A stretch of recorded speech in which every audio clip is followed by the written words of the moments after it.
তুমি এখন এখানে বসো।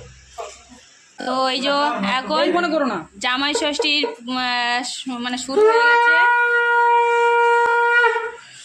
প্রথমে জামাইবুকে, তারপর দুব্য দিয়ে আশীর্বাদ করছে। তো জামাইবুকে আর ওকে দিচ্ছে, আর আমার বোনের বরকে তো দিতে নেই, মানে একটু কালা ছোঁচ আছে, সেই জন্য বাটা দিতে নেই, এমনি ফল মিষ্টি দেবে। তো আশীর্বাদ করে এবারে বাচ্চাগুলো একটা করে বসে আছে, জামাইবুর একটা, আমার একটা, বোনের একটা।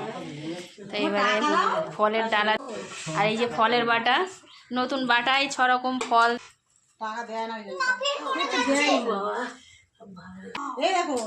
তো ওই যে বিকাশকে শুধু ফল মিষ্টি দিয়েছে।